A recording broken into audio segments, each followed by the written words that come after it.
Tuhan, bagaimana kabarnya pada kesempatan pagi hari ini? Baik. Untuk anak sekolah minggu dipersilakan untuk mengikuti yang mengajarnya ke atas. Baik, kita yang ada di tempat ini, saya undang kita semua untuk membuka Alkitab kita sebagai dasar renungan kita. Ya, terima kasih. Kita membuka Alkitab kita sebagai dasar renungan kita pada kesempatan pagi hari ini. Kita membuka Alkitab kita di dalam surat Yakobus pasal yang pertama ayat yang ke-12 sampai ayatnya yang ke-15. Surat Yakobus pasalnya yang pertama ayat ke-12 sampai ayatnya yang ke-15. Kalau sudah menemukannya, seundang Bapak Ibu untuk membacanya secara bersama-sama. Kalau kita lihat perikop di atas, pengujian dan pencobaan. Kita baca secara bersama-sama setelah hitungan yang ketiga. 1, 2, 3. Berbahagialah orang yang bertahan dalam pencobaan, sebab apabila ia sudah tahan uji, ia akan menerima mahkota kehidupan yang dijanjikan Allah kepada barang siapa yang mengasihi dia. Apabila seorang dicobai, janganlah ia berkata pencobaan ini datang dari Allah, sebab Allah tidak dapat dicobai oleh yang jahat, dan ia sendiri tidak mencobai siapapun. Tetapi tiap-tiap orang dicobai oleh keinginannya sendiri, karena ia diseret dan dipikat olehnya, dan apabila keinginan itu telah dibuahi, ia melahirkan dosa, dan apabila dosa itu sudah matang, ia akan melahirkan maut. Minta Gembala Kurnia berbantu kita.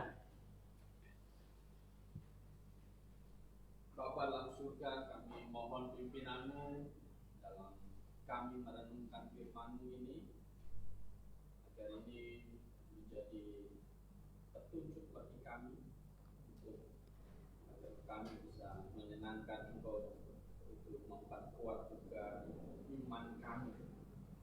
Biar pimpin saudara Son yang menguraikan firman Tuhan bagi kami pada siang hari ini. Dalam nama-Mu kami berdoa. Amin. Amin. Saya kembali mengucapkan selamat pagi untuk kita di tempat ini dan juga yang ada di rumah. Bagaimana kabar kita pada kesempatan pagi hari ini? Puji nama Tuhan, kita masih diberi suatu kesempatan yang baik untuk bisa bersama-sama untuk belajar kebenaran firman Tuhan pada kesempatan pagi hari ini. Dan saya rindu untuk mengajak kita merenungkan satu kebenaran firman Tuhan di dalam surat Yakobus ini.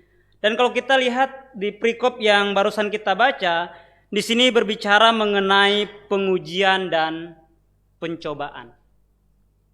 Dan saya ingin memberi tema renungan kita pada kesempatan pagi hari ini adalah menang dalam pencobaan.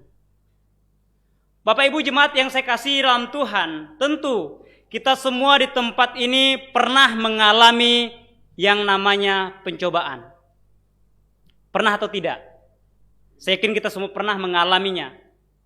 Baik dalam hal sementara waktu kita mengalaminya, mungkin kita sakit dan lain sebagainya. Dan pencobaan ini kalau kita lihat di ayat yang kita barusan baca, di sini ada beberapa hal yang memberikan indikasi bahwa ada pencobaan yang sebenarnya itu hasil dari kerja iblis. Mengapa? Karena ketika suatu peristiwa terjadi, ini bisa dipakai oleh dua oknum yang berbeda. Bisa dipakai oleh iblis dan bisa dipakai oleh Tuhan sendiri. Nah, peristiwa yang kita lihat, seseorang bisa saja jatuh di dalam dosa dan akhirnya mengalami dosa-dosa yang lain. Ini semua pasti terjadi karena dosa yang diakibatkan oleh iblis. Iblis berusaha mencari celah, memakai suatu peristiwa yang terjadi di dalam hidup kita untuk mencobai kita sehingga kita jatuh ke dalam dosa. Tetapi Tuhan memakai suatu peristiwa yang terjadi di dalam hidup kita, itu berguna untuk memurnikan iman kita. Tuhan memakai suatu peristiwa yang terjadi di dalam hidup kita, itu untuk memurnikan iman kita. Mengapa? Karena Tuhan ingin melihat betapa kita mengasihi Tuhan dan betapa kita merindukan kasih karunia Tuhan di dalam hidup kita. Ya tentu kita tidak pernah berpikir bahwa kita diselamatkan karena perbuatan kita. Kita diselamatkan seperti yang sudah Pak Riko katakan, kita diselamatkan oleh kasih karunia Tuhan. Tuhan sudah mati untuk kita. Dan oleh sebab itu, tentu ada timbal baliknya. Tentu kita juga harus mengasihi Tuhan kita. Mengapa terjadi begitu banyak persoalan-persoalan hidup di muka bumi ini? Mengapa begitu banyak masalah yang terjadi di dalam kehidupan manusia? Bahkan hampir semua manusia mengalami persoalan-persoalan hidup. Mengapa semua itu bisa terjadi? Itu semua terjadi karena dosa. Ketika dosa sudah masuk ke muka bumi ini melalui Adam, dosa menjadi sesuatu hal yang paling membahayakan dan mematikan bagi manusia. Manusia terpisah dari Allah. Manusia mengalami keterpisahan dengan Allah ketika manusia telah jatuh ke dalam dosa. Dan dosa itu menghasilkan dosa-dosa yang lain. Timbul kejahatan di mana-mana. Begitu banyak efek dosa. Tidak ada kedamaian. Tidak ada ketentraman di muka bumi ini. Bahkan ada yang saling membunuh. Itu semua karena dosa. Dan oleh sebab itu kita merindukan bagaimana kita harus menang dari setiap pencobaan yang kita alami di dalam setiap kehidupan kita. Oleh sebab itu, mengingat renungan kita pada kesempatan pagi hari ini menang di dalam pencobaan. Apa saja hal-hal yang perlu kita perhatikan agar kita mampu menang dalam menghadapi cobaan. Hal pertama yang perlu kita renungkan pada kesempatan pagi hari ini adalah kita harus memiliki iman yang tahan uji. Seseorang dikatakan menang itu ketika dia mampu melewati situasi-situasi yang sulit. Ketika imannya sudah mampu teruji. Ketika imannya sudah mampu teruji. Mengapa Bapak Ibu jemaat yang saya kasih dalam Tuhan? Karena jika seseorang itu belum mampu melewati pengujian yang terjadi di dalam hidupnya, dia belum lulus. Dia belum lulus. Misalnya anak SMA kelas 3 gitu. Ditanya, udah lulus belum? Dia bilang, udah, tapi belum ujian. Udah lulus belum? Dia belum lulus. Karena dia belum ujian, dia perlu ujian agar dia bisa lulus. Demikian dengan kita di tempat ini, kita perlu mengalami yang namanya ujian iman kita agar kita mampu melewatinya dan lulus dari itu semua. Bapak Ibu, jemaat yang saya kasih dalam Tuhan, saya teringat seorang reformator William Tyndale.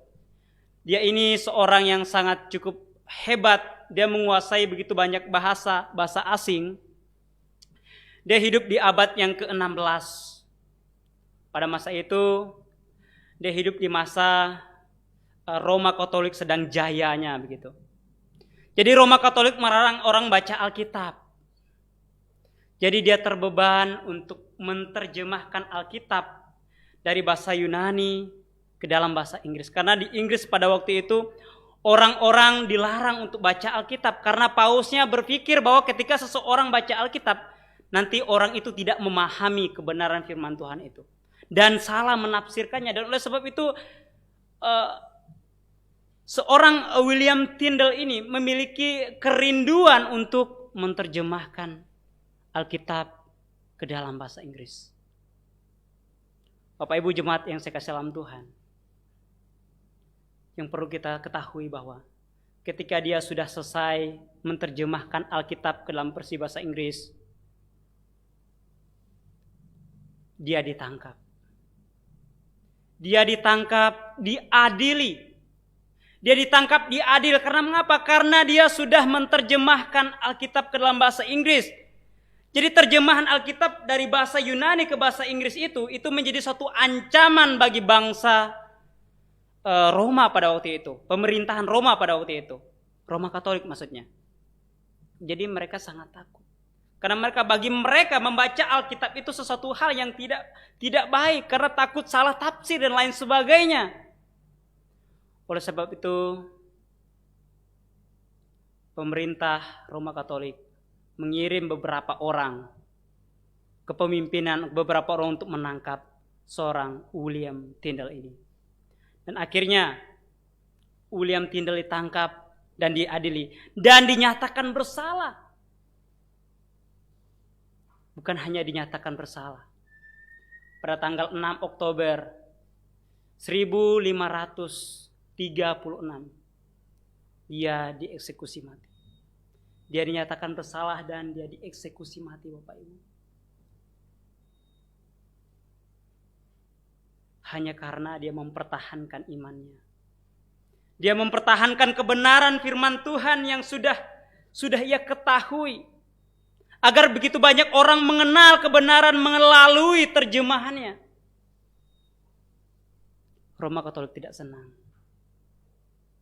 Dan ketika dia diadili dan disidang dan dibawa ke tiang pembakaran, William Tyndale sebelum dia mati dia berkata, "Tuhan, celikkan mata Raja Inggris." Puji nama Tuhan.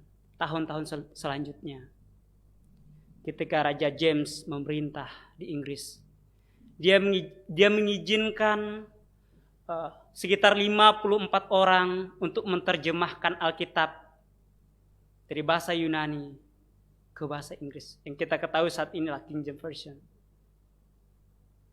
Doanya dijawab oleh Tuhan. Jadi apa yang dapat kita pelajari dari kisah seorang William Tyndale ini? Dia begitu mengasihi Tuhan, dia begitu menyadari bahwa seharusnya iman yang ia miliki itu ia harus pertahankan di hadapan Tuhan. Dia tidak mau imannya itu mati. Dia mau imannya itu hidup. Melalui imannya hidup itulah terlihat buahnya. Walaupun dia sendiri tidak menikmatinya pada waktu itu. Tetapi setelah itu, King James Version terbit dan dibaca oleh banyak orang. Dan saat itu Inggris mengalami kemajuan yang pesat.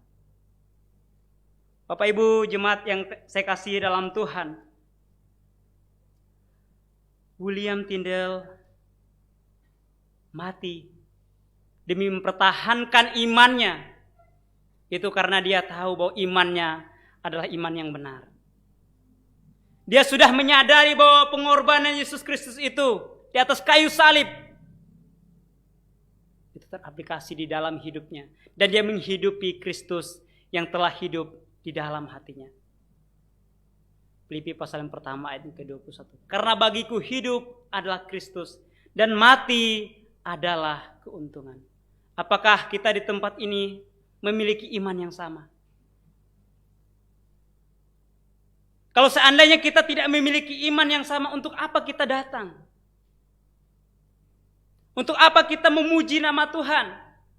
Tentu kita harus mempraktekkan hidup kita yang sesuai dengan kebenaran firman Tuhan. Nah, kalau belum sesuai dengan kebenaran firman Tuhan, kita cek kembali apa yang salah dari diri saya. Mungkinkah kita belum memiliki iman yang benar di hadapan Tuhan? Mungkinkah kita belum memiliki iman yang tahan uji itu? Karena mengapa? Karena pengenalan akan kebenaran firman Tuhan itu yang mendorong kita untuk melakukan hal-hal yang berkenan di hadapan Tuhan. Bapak Ibu jemaat yang saya kasih dalam Tuhan, apa yang menjadi aplikasinya bagi kita pada kesempatan pagi hari ini? Tentu untuk mempertahankan iman kita, kita terus belajar kebenaran firman Tuhan. Agar kita mengetahuinya, agar kita memahaminya. Dan tentu kita tidak boleh meninggalkan iman kita yang benar itu. Kita terus mempertahankannya. Dengan mengapa? Dengan cara apa? Dengan kita datang berjemaat di tempat ini. Kita datang berjemaat. Ini bisa membuat iman kita bertumbuh di dalam Tuhan. Kita mendengar pengajaran dari gembala kita mengajarkan kebenaran firman Tuhan yang alkitabiah. Dan dengan itu semua kita memahami kebenaran firman Tuhan itu dan kita bertumbuh di dalamnya. Tetapi ketika kita malas datang kebaktian, tidak datang kebaktian lain sebagainya, kita tidur di rumah. Hikmat apakah yang kita dapat? Tidak ada sama sekali. Semuanya nol. Tetapi ketika kita datang berbakti kepada Tuhan, kita datang berjemaat, ada sukacita-sukacita tersendiri di dalam Tuhan yang kita rasakan. Kita bisa bertemu dengan saudara-saudari kita, saudara-saudari seiman kita. Mungkin ketika kita mengalami berbagai persoalan, kita mungkin bisa bercerita dengan mereka, meminta nasihat dari mereka. Banyak manfaat ketika kita memiliki suatu kerinduan terus bertemu dengan saudara-saudari kita. Kalau kita lihat Alkitab kita kembali di dalam surat Ibrani. Surat Ibrani pasalnya yang ke-10. Kita buka Alkitab kita surat Ibrani pasal yang ke-10. Kita baca di ayatnya yang ke-25. Surat Ibrani pasal yang ke-10 ayat yang ke-25. Kita akan membacanya secara bersama-sama. 1, 2, 3. Janganlah kita menjauhkan diri dari pertemuan-pertemuan ibadah kita seperti dibiasakan oleh beberapa orang, tetapi marilah kita saling menasihati dan semakin giat melakukannya menjelang hari Tuhan yang mendekat. Firman Tuhan mengajarkan kepada kita, janganlah kita menjauhkan diri dari pertemuan-pertemuan jemaat. Karena pertemuan-pertemuan jemaat begitu banyak manfaatnya dalam hidup kita. Seperti yang dikatakan Alkitab. Iman kita bisa bertumbuh seiring pengenalan kita akan kebenaran firman Tuhan itu. Tetapi bagaimana ketika kita sudah tidak mau datang kebaktian, tidak mau baca Alkitab, iman kita bisa down. Dan iman kita tidak mungkin bisa teruji kalau kita sudah down di dalam masalah-masalah yang kita hadapi. Oleh sebab itu Bapak Ibu jemaat yang sekasihi dalam Tuhan, penting untuk kita merenungkan bahwa ketika kita mau sesuai dengan kebenaran firman Tuhan, kita harus mengikuti apa maunya Tuhan, bukan apa maunya saya. Itu adalah poin yang pertama yang perlu kita renungkan pada kesempatan pagi hari ini. Poin yang kedua yang perlu kita renungkan pada kesempatan pagi hari ini dari menang dalam pencobaan, yaitu di poin yang kedua, kita belajar berpikir positif ketika datang pencobaan. Kita perlu berpikir positif ketika datang pencobaan. Jadi kita mau menang di dalam pencobaan itu, kita harus berpikir bahwa ketika masalah itu datang, ya jangan pikirkan itu sesuatu hal yang buruk bagi kita. Mengapa? Kita tidak perlu berpikir sesuatu hal yang negatif tentang Allah ketika kita mengalami berbagai persoalan. Kita tidak boleh berpikir negatif kepada Allah. Karena mengapa? Karena Tuhan kita adalah Allah yang mengasihi. Bahkan Tuhan bilang, kalau kita lihat di dalam Roma pasal yang ke-8 ayat yang ke-28.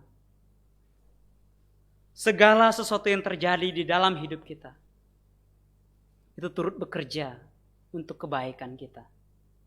Nah, oleh sebab itu kita tidak boleh berpikir negatif tentang Allah.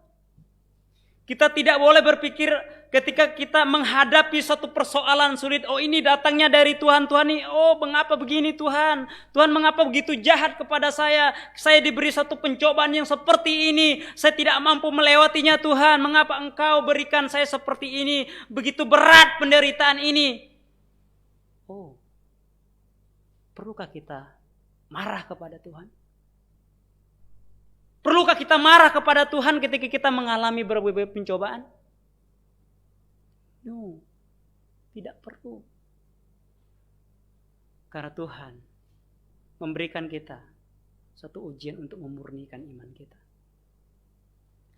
Bapak Ibu jemaat yang saya kasih dalam Tuhan, kalau kita lihat di ayatnya yang ke-14 sampai yang ke-15, di sini berbicara mengenai pencobaan yang datangnya dari diri sendiri. Pencobaan yang datangnya dari diri sendiri. Mengapa? Karena ketika seseorang membiarkan kedagingannya itu terus melonjak begitu. hal ini bisa memiliki efek yang sangat besar. Dia bisa jatuh ke dalam dosa dan lain sebagainya. Kalau kita lihat dari ayat yang ke-14 sampai yang ke-15, di situ kata pencobaan di situ, ini adalah sifatnya itu melempar diri sendiri. Middle passive dari bahasa Yunaninya. Jadi middle passive itu kalau middle aktif itu saya melempar. Tetapi kalau middle passive ini saya melempar diri saya sendiri. Nah, jadi pencobaan yang di ayat yang ke-14 sampai yang ke-15 ini adalah pencobaan yang datangnya dari diri sendiri. Dan biasanya seseorang dicoba itu oleh keinginan dirinya sendiri. Misalnya dia sombong. Misalnya. Nah, pencobaan ini bisa datang dari diri sendiri. Ini bukan pencobaan yang datangnya dari Tuhan. Ini bukan Tuhan yang intervensi untuk dia melakukan itu. Tapi keinginan dagingnya lah yang membuat dia berdosa di hadapan Tuhan. Tetapi kalau kita lihat di ayat yang ke-13, dikatakan, apabila seorang dicobai, janganlah ia berkata pencobaan ini datangnya dari Allah, sebab Allah tidak dapat dicobai oleh yang jahat, dan ia sendiri tidak dicobai oleh. Benar, Tuhan tidak pernah mencobai seseorang. Karena mengapa? Karena Tuhan tidak pernah memberikan sesuatu yang buruk kepada manusia. Tetapi ketika suatu peristiwa terjadi, ini bisa dipakai Tuhan untuk memurnikan iman kita seperti yang saya jelaskan tadi. Peristiwa yang terjadi bisa Tuhan pakai untuk memurnikan iman kita. Tetapi kalau kita lihat di ayat yang ke-14 dan ke-15 ini bukanlah suatu peristiwa yang Tuhan pakai begitu, tetapi memang dari manusia itu sendiri yang mau melakukannya. Kalau kita lihat di ayat yang ke-14 dan seterusnya, tetapi tiap-tiap orang dicobai oleh keinginannya sendiri, karena ia diseret dan dipikat olehnya. Dan apabila keinginan itu telah dibuahi, ia melahirkan dosa. Dan apabila dosa itu sudah matang, ia melahirkan maut. Jadi keinginan dagingnya itu membuat dia berdosa di hadapan Tuhan. Dan ayat ini sebenarnya mendukung pemahaman kita bahwa seseorang bisa meninggalkan iman. Seseorang bisa meninggalkan iman. Jadi seseorang bisa meninggalkan iman itu bukan secara hilang iman saya. Bukan. Tetapi melalui peristiwa-peristiwa yang terjadi dari keinginan dagingnya yang mungkin tidak mau kebaktian, malas kebaktian gitu kan. Lalu tidak pernah baca Alkitab. Jadi imannya semakin anjlok. Seperti yang dikatakan di sini, dikatakan bahwa diseret dan dipikat olehnya, dan keinginan itu dibuahi lalu melahirkan dosa. Setelah dosa itu matang, dosa itu melahirkan maut. Jadi pertama-tama diseret dulu, terus dipikat, berbuah, melahirkan dosa. Bapak Ibu jemaat yang saya kasih dalam Tuhan, ada beberapa teolog di luar sana yang tidak memahami kebenaran firman Tuhan sehingga mereka berkata, oh tidak ada murtad itu. Tidak ada itu. Itu tidak Alkitabiah. Dan hal itu akan dibahas nanti oleh Gembala Kurnia dan juga Pak Kris, nanti akan dibahas hari Senin mengenai murtad ini. Benarkah seseorang murtad atau once saved, always saved? Satu kali selamat, tetap selamat. Menurut catatan Alkitab yang kita baca, ini ada indikasi seseorang bisa meninggalkan imannya, seseorang bisa masuk ke dalam situasi yang ya seperti katakan murtad ini. Mengapa? Alkitab mengajarkan, coba kita lihat 1 Timotius pasal yang pertama ayat yang ke-6. 1 Timotius pasal yang pertama ayat yang ke-6, di sini ada satu ilustrasi yang dipakai untuk mengokohkan kebenaran firman Tuhan bahwa seseorang bisa meninggalkan iman.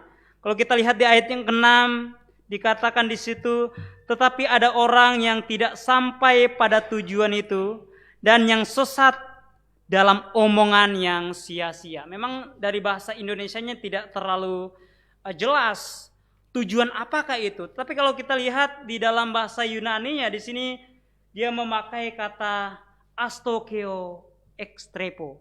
Jadi astokeo ekstrepo ini memiliki satu indikasi perjalanan iman. Seseorang sudah berjalan di dalam imannya. Tetapi ketika suatu peristiwa terjadi, dia membelokkan diri, berbalik.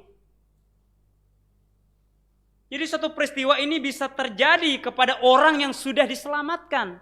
Dia sudah berjalan di dalam imannya, tetapi dia membelok dan berbalik. Awalnya dia sudah diselamatkan, dia sudah percaya Kristus, dia sudah memiliki jaminan masuk surga, tetapi ketika dia berbelok, dia menghadap kepada kematian yang kekal. Bapak Ibu jemaat yang saya kasih dalam Tuhan, bukan hanya itu saja indikasi yang memberikan kita pengertian bahwa seseorang bisa meninggalkan iman. Di ayat yang ke-19 dari pasal yang pertama ini, ayat yang ke-19 dari kitab yang sama dikatakan, beberapa orang telah menolak hati nuraninya yang murni itu, dan karena itu kandaslah iman mereka. Di antaranya itu dikatakan Himeneus dan Alexander. Dari mana kita mengetahui bahwa dua ayat ini kalau kita satukan adalah suatu peristiwa atau satu maksud yang sama? Kalau kita lihat dari bahasa Yunaninya, kata menolak di sini menggunakan kata apotheomai. Kata apotheomai ini dari bahasa Yunani ini melepaskan sesuatu yang sudah dipegang. Melepaskan sesuatu yang sudah dipegang. Misalnya seperti ini. Saya ambil barang, melepaskan. Ini melepaskan. Jadi dia sudah pernah memegangnya sebelumnya, tetapi dia lepaskan. Tapi kalau Bapak Ibu tidak percaya dengan saya, nanti bisa datang ke kantor kedutaan Yunani yang ada di Indonesia. Bapak Ibu bisa tanya, kalau kata astokeo ekstrepo itu apa? Nanti mereka akan jawab. Dan juga kata apotheomai itu apa sih maksudnya gitu kan? Nanti di kantor kedutaan Yunani nanti Bapak Ibu pasti paham gitu. Maksudnya apa? Jadi seseorang yang sudah di dalam Tuhan, sudah menggenggam keselamatan itu, sudah mengalami yang namanya penebusan Kristus, dia bisa melepaskan imannya. Oh benar, seseorang bisa melepaskan imannya, tapi bagaimana dengan ayat Alkitab yang berkata, tidak ada satu orang pun yang bisa melepaskan kita dari kasih Kristus? Mereka akan bertanya seperti itu. Oh ya benar, tidak ada satu orang pun yang bisa melepaskan kita dari kasih Kristus. Itu dari luar kita. Misalnya Pak Riko bilang, lepaskan aja itu iman kamu itu. Misalnya Pak Riko berkata kepada saya, memang tidak akan bisa. Maupun tidak akan bisa, tetapi yang bisa melepaskan iman kita, itu adalah diri kita sendiri. Iman kita kepada Tuhan. Oh mereka bilang kalau iman kita ini adalah iman yang seperti orang tua pegang bapak gitu kan. Jadi bisa dipegang. Jadi jangan dilepas dong. Nanti lepas imannya. Bukan seperti itu. Kita berdiri di atas iman kita. Jadi ketika kita melangkah keluar, apa yang terjadi? Itulah yang dikatakan iman. Bapak Ibu jemaat yang saya kasih dalam Tuhan. Hal ini sangat penting untuk kita renungkan bahwa seseorang bisa meninggalkan imannya. Itu karena dari dorongan dirinya sendiri. Dari dorongan dirinya sendiri, bukan karena orang lain. Ya orang lain bisa mempengaruhi kita sehingga kita malas kebaktian dan sebagainya. Bisa saja. Tetapi itu semua tidak bisa membawa kita ke dalam neraka. Tetapi yang bisa membawa kita ke dalam neraka yaitu penolakan kita akan Yesus Kristus. Ayat yang paling konkret, yang sangat-sangat indah yang perlu kita baca pada kesempatan pagi hari ini. Coba kita membuka Alkitab kita di dalam Ibrani pasal yang ke-10. Ibrani pasal yang 10 untuk mengokohkan kebenaran firman Tuhan pada kesempatan pagi hari ini. Ibrani pasal yang ke-10 ayat yang ke-29. Saya akan bacakan untuk kita. betapa lebih beratnya hukuman yang harus dijatuhkan atas dia yang menginjak-injak anak Allah, yang menganggap najis darah perjanjian yang menguduskannya, dan yang menghina roh kasih karunia. Ini adalah dosa final. Dia meninggalkan imannya. Bapak Ibu jemaat yang saya kasih dalam Tuhan, apa yang perlu kita petik dari peristiwa-peristiwa yang sudah kita bahas? Kita harus mematikan keinginan daging kita. Kita harus berdiri di dalam kebenaran itu. Kita harus menjadi pelaku firman. Caranya adalah dengan kita terus belajar kebenaran firman Tuhan. Kita berdoa kepada Tuhan. Kita berdoa dengan iman bahwa pencobaan yang saya alami saat ini tidak melebihi kemampuan saya. Sehingga saya ketika menghadapi suatu persoalan yang sulit, saya menang. Saya tahan uji. Saya kuat. Dan kita tidak boleh berpikir negatif tentang Allah. Bapak Ibu jemaat yang saya kasih dalam Tuhan, poin yang ketiga yang perlu kita renungkan pada kesempatan pagi hari ini adalah memandang ke depan bahwa Allah akan memberi upah. Ini sangat penting. Untuk kita menang di dalam pencobaan, kita harus memandang ke depan. Apa yang kita tuju? Apa yang kita harapkan?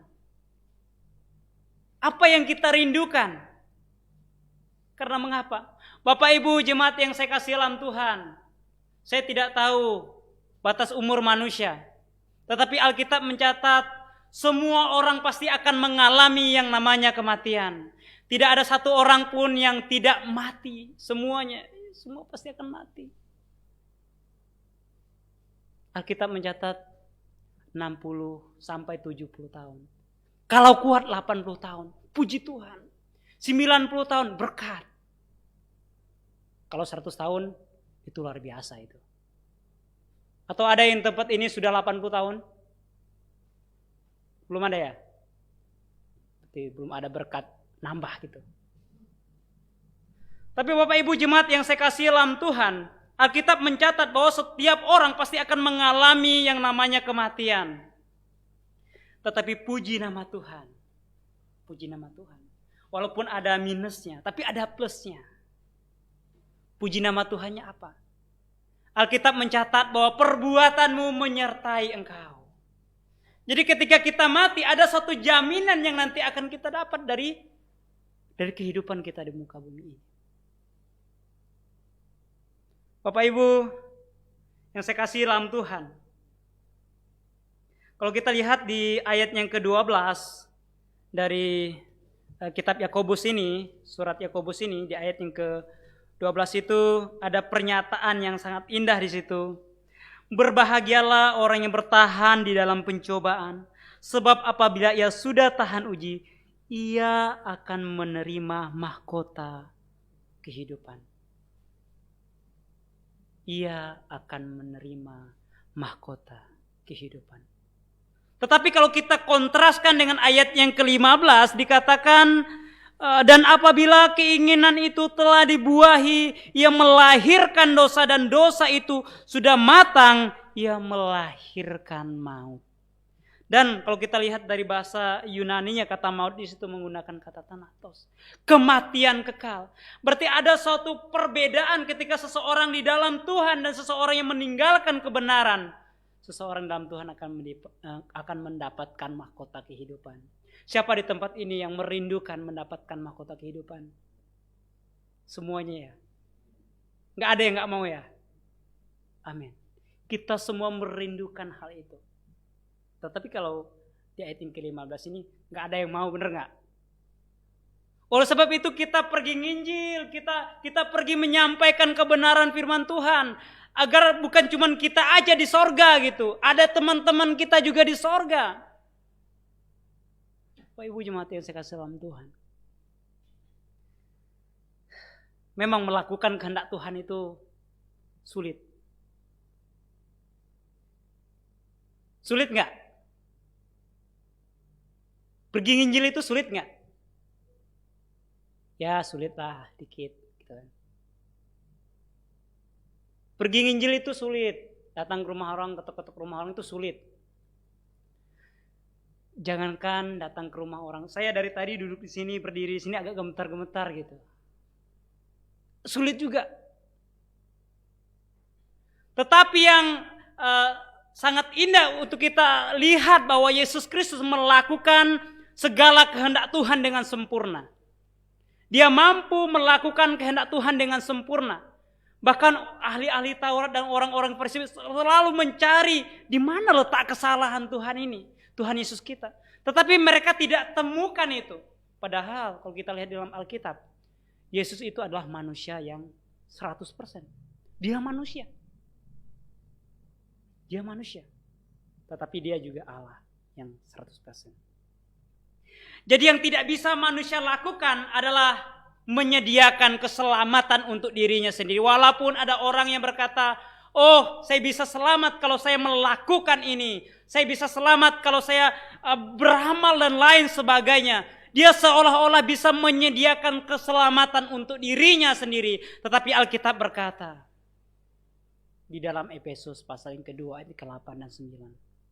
Sebab karena kasih karunia kamu diselamatkan oleh iman. Itu bukan hasil pekerjaanmu. Itu bukan hasil usahamu.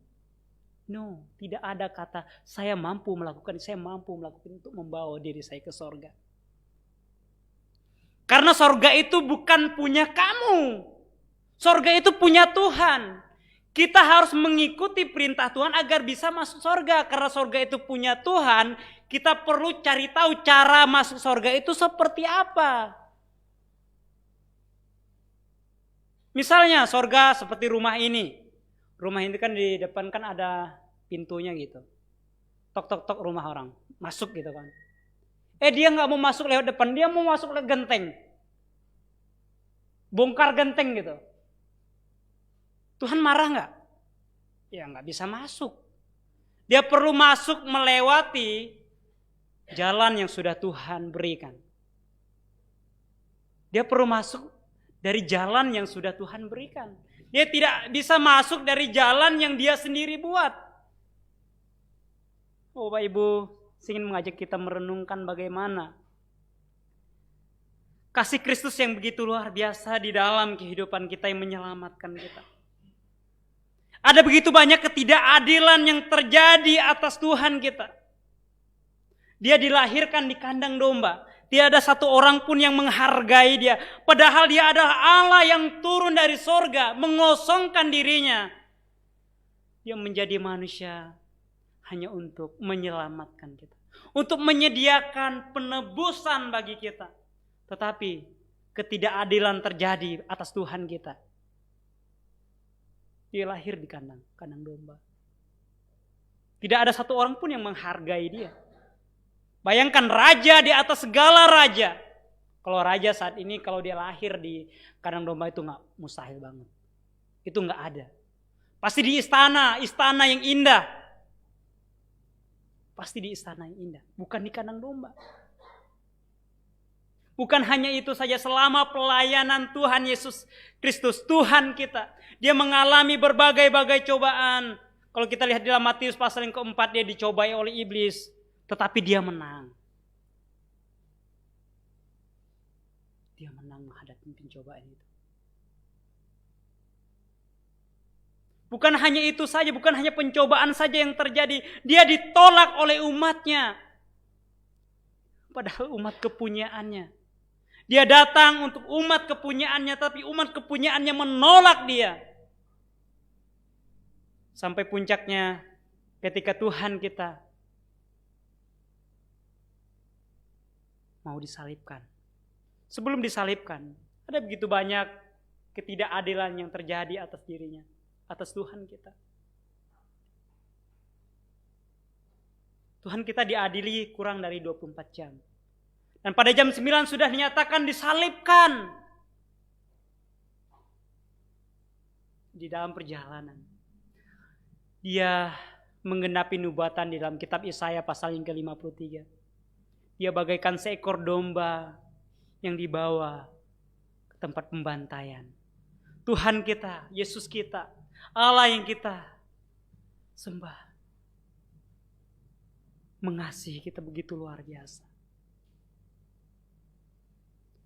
Bapak Ibu jemaat yang saya kasih dalam Tuhan, bahkan ketika dia di atas kayu salib, ada satu penghujatan yang sangat menyedihkan hatinya. Jika engkau anak Allah, turunlah dari atas salib itu. Wow, dia kira Tuhan kita. Dia kira Tuhan kita tidak bisa turun pada waktu itu. Sebenarnya Tuhan kita bisa turun dari atas kayu salib itu dan menyelamatkan dia. Tetapi hanya secara jasmani saja. Lalu bagaimana dengan penebusan manusia yang katanya tanpa penumpahan darah tidak ada seorang pun yang bisa selamat. Oleh sebab itu, Bapak Ibu jemaat yang saya kasih dalam Tuhan, dia rela menjadi manusia. Dia rela menjadi manusia yang hina demi menyelamatkan kita yang ada di tempat ini. Amin Bapak Ibu. Dia rela menyelamatkan kita. Oleh sebab itu Bapak Ibu jemaat yang saya kasih dalam Tuhan, di atas kayu salib dia berkata, ampunilah mereka sebab mereka tidak tahu apa yang mereka perbuat. Sulit gak mengampuni saudara-saudara kita? Sulit gak? Mungkin kita akan berkata, oh enggak sulit kok. Ya, saya minta maaf ya. Ya, saya juga minta maaf. Ya, kalau mau lo kenapa? Ya udah gue nggak maafin lo. Misalnya kalau bahasa ini kan. Tapi ketika kita melihat Tuhan kita, dia tidak berkata bahwa dia tidak mau memaafkan orang-orang yang sudah menganiaya dia. Justru dia berkata, Bapa ampunilah mereka. Kasih Kristus. Apakah kasih Kristus sudah teraplikasi dalam hidup kita? Saat ini. Besok. Lusa lupa gitu. Jangan. Kasih Kristus harus teraplikasi dalam hidup kita. Bapak Ibu jemaat yang saya kasih dalam Tuhan. Seperti yang sudah saya katakan tadi, kita mendapatkan keselamatan itu hanya di dalam Yesus Kristus. Tidak ada satu orang pun yang bisa mendapatkan keselamatan itu dari usahanya sendiri. Karena kalau seandainya dia bisa dapatkan itu dengan usahanya sendiri, maka dia tidak membutuhkan juru selamat. Dia akan sombong. Misalnya dia bisa selamat karena usahanya. Dia akan sombong. Wah, gue selamat karena gue sendiri kok. Gue gak perlu juru selamat. Kalau seandainya itu terjadi. Tetapi oleh sebab itu Alkitab mencatat, tanpa penumpahan darah tidak ada seorang pun yang bisa selamat. Dan Yesus Kristuslah yang menjadi juru selamat kita. Kalau seandainya kalau kita bayar, bagaimana cara kita membayarnya? Alkitab berkata, kalau kita lihat dalam 1 Korintus pasal yang ke-6 ayat yang ke-20, pasal 7 ayat yang ke-23, Tuhan kita, Yesus kita membayar kita dengan darahnya. Membayarnya dengan darahnya. Dosa kita ditebus dengan darah Kristus. Bapak Ibu jemaat yang saya kasih dalam Tuhan, apa yang menjadi aplikasinya bagi kita?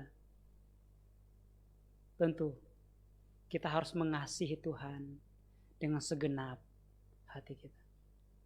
Kita harus mengasihi Tuhan dengan segenap hati kita. Ketika kita sudah mengasihi Tuhan, maka kita sangat rindu untuk berkumpul bersama saudara seiman kita. Kita sangat rindu untuk memuji, memuliakan nama Tuhan. Karena ekspresi sukacita kita diselamatkan itu melahirkan suatu tindakan yang berkenan di hadapan Tuhan. Jadi jika Bapak Ibu tempat ini yang belum bergabung dengan jemaat Alkitabiah di tempat ini, saya mengajak kita, marilah, datanglah. Gereja ini cukup untuk tempat Anda duduk. Nanti kalau kurang bangkunya, minta gembala kurnia bikinkan lagi gitu. Kalau kurang. Jemaat ini masih cukup mampu untuk mencari tempat untuk Anda duduk. Untuk mendengar di tempat ini. Untuk berkumpul bersama-sama di tempat ini. Siap Pak Kurnia? Siap. Pak Kurnia sudah berkata siap untuk menyediakan tempat bagi Bapak Ibu yang mau bergabung di tempat ini. Dan bukan hanya anggota jemaat di tempat ini, tapi Tuhan sangat merindukan Bapak Ibu untuk datang, untuk berbakti, untuk menyembah Dia. Karena itu ekspresi kita ketika kita sudah di dalam Tuhan. Kisah yang sangat indah adalah di dalam kitab Ibrani. Kita kembali membuka kitab Ibrani. Kita tidak ada kata lelah untuk membuka Alkitab pada kesempatan pagi hari ini. Kita buka Alkitab kita di Ibrani, surat Ibrani pasal yang ke-11, ayatnya yang ke-26. Mulai dari ayat yang ke-24 sebenarnya. Coba kita baca di ayat yang ke-24 saja. Ayat yang ke-24 berkata, karena iman maka Musa setelah dewasa menolak disebut anak putra Firaun. Karena ia terlebih suka menderita sengsara dengan umat Allah daripada untuk sementara menikmati kesenangan dari dosa. Ya, Musa memberikan contoh kepada kita. Dia mencari kebenaran firman Tuhan. Dia tidak mau menikmati suatu tempat yang indah, di dalamnya ada dosa. Dia mencari suatu kemuliaan yang tidak akan binasa. Bagaimana kita tempat ini? Apakah hal itu sudah teraplikasi di dalam hidup kita? Amin Bapak Ibu? Ngangguk-ngangguk ya. Amin. Mari kita berdoa. Bapa di sorga, terima kasih untuk kasih karunia-Mu Tuhan dalam hidup kami.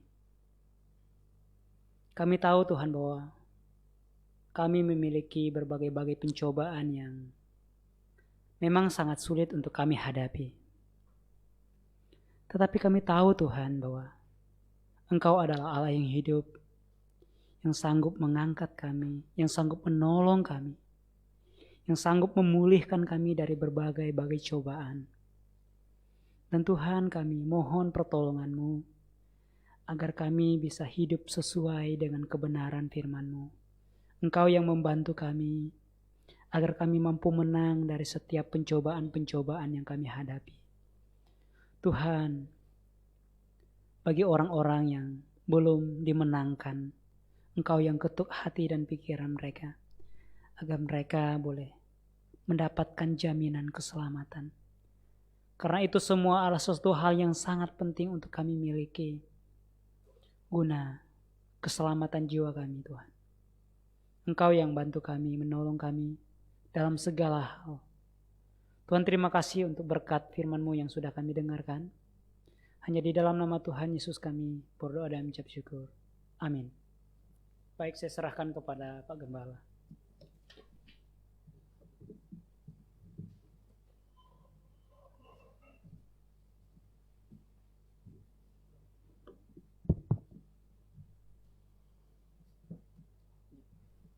Ya, terima kasih untuk pengurahan firman Tuhannya. Ya, menang melawan pencobaan. Jadi kalau nanti kita dengar Saudara Anderson lemes-lemes, kamu udah pernah khotbah loh. Ya enggak? Dia mau mundur-mundur, kita bilang, kamu udah pernah khotbah loh. Gitu. Dan juga nanti kalau di antara kita lemes-lemes gitu kan, ingat khotbahnya ini Saudara Anderson. Gitu. Itulah gunanya berjemaat, ya, apa yang kita dengar menjadi ingat-ingatan bagi kita. Amin. Baik, kita akan melanjutkan acara kita, kebaktian kita. Kita membuka pujian di nomor 179. 179.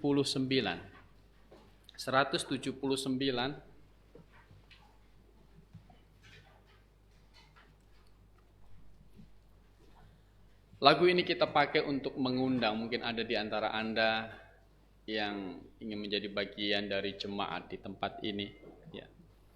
Jadi tadi kita tidak tahu kapan kita meninggal, ya. Pasti meninggal punya. Dan Allah berkata bahwa segala perbuatan kita akan menyertai apa? Menyertai kita. Buatlah sesuatu yang positif selagi Anda masih hidup ini, agar ketika Anda nanti bertemu dengan Tuhan, ada upah atas hal yang positif itu. Dan berjemaat, mendukung jemaat, menjadi tiang penopang dan dasar kebenaran adalah perbuatan yang positif. Majulah kalau Anda ingin maju hari ini untuk menyatakan imanmu, untuk menjadi bagian dari jemaat ini. 179 kita bangkit berdiri, kita nyanyikan lagu ini. Adakah tempat buat Yesus?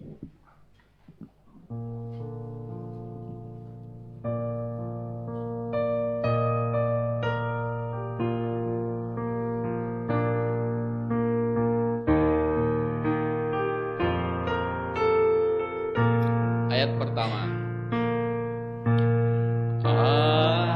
Adakah tempat buat Yesus, Dia yang tanggung dosamu, Dia mengetuk ingin masuk. Maukah kau buka pintu? Tempat buat Yesus Sang Raja, turutilah perintahnya. Bukalah pintu hati. Mari kalau ada, undang Dia masuk segera. Ayat 2.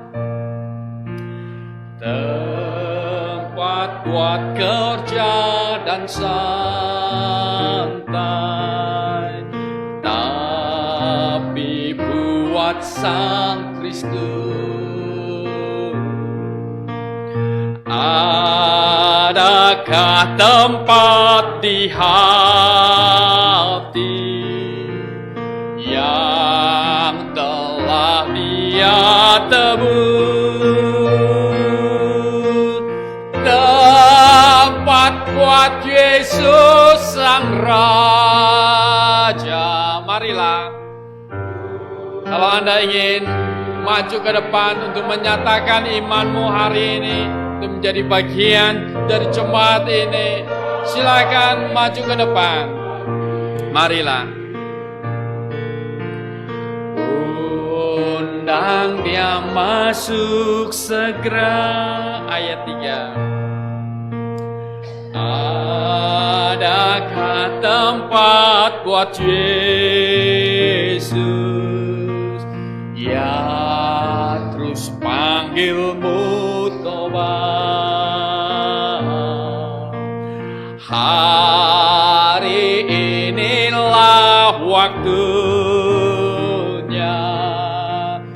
besok mungkin terlambat. Marilah. Tempat buat Yesus Sang Raja, turutilah perintahnya.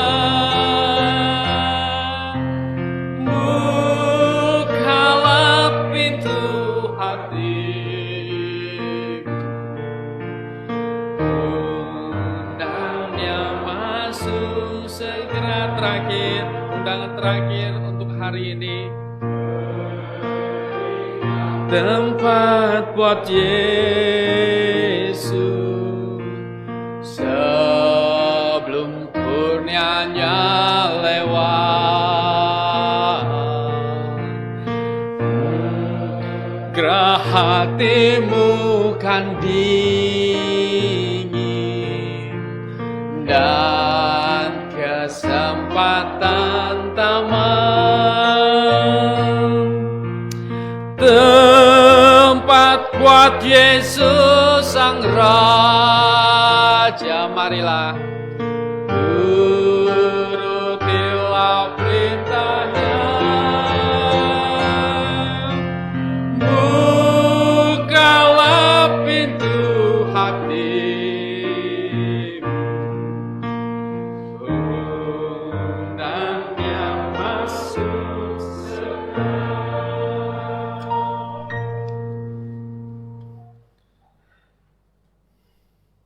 Silahkan jemaat duduk kembali.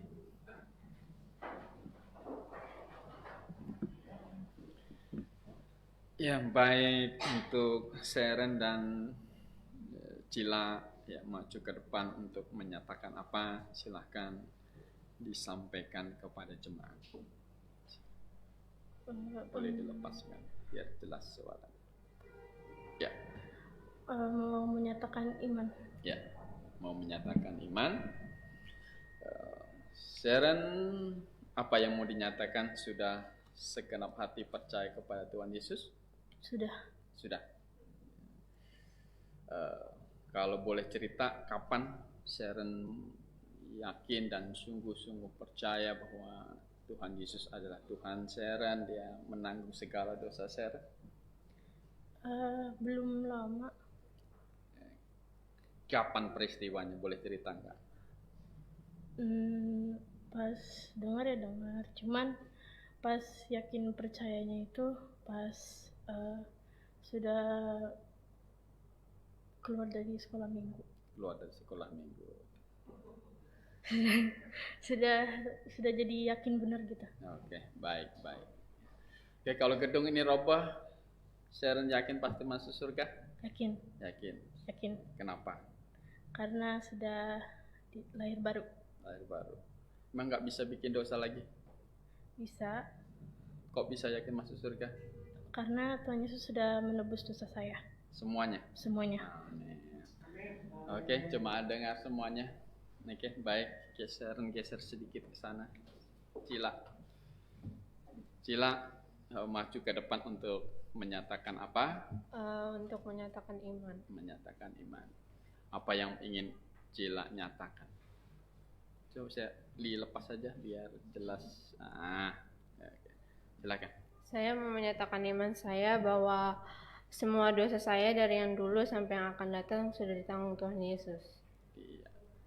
Jadi dulu sampai yang akan datang. Berarti akan bikin dosa terus dong?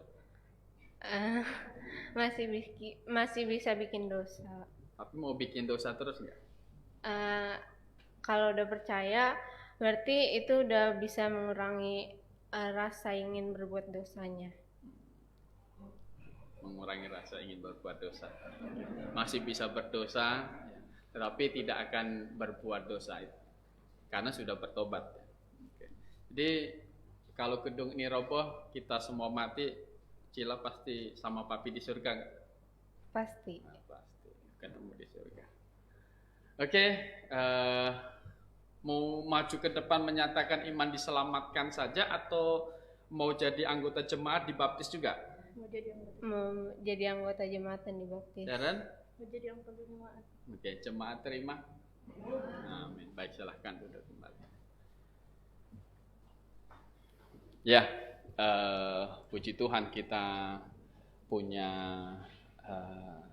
sarana blok kelas sebenarnya gitu untuk membantu anak-anak kita mengerti banyak firman Tuhan sebenarnya gitu.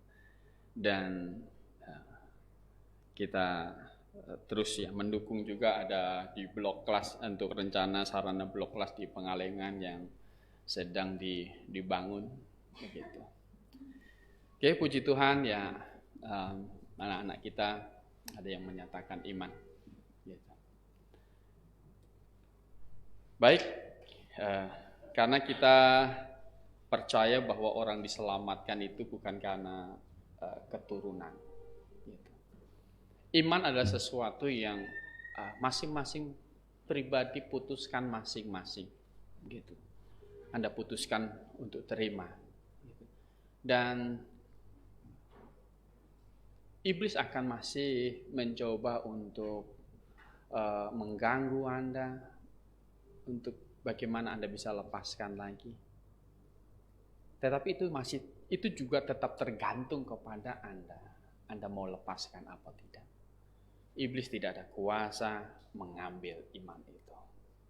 Iman itu adalah keputusan kita pribadi. Kalau Anda mau melepaskan karena pasangan hidup, itu bisa lepas. Tapi Anda tahu konsekuensinya. kamu hidup di luar Kristus, kamu hidup di luar kasih karunia. Dan ketika kamu keluar dari kasih karunia itu, engkau diseret oleh dosa, engkau dipikat oleh keinginannya, dan dia akan melahirkan maut.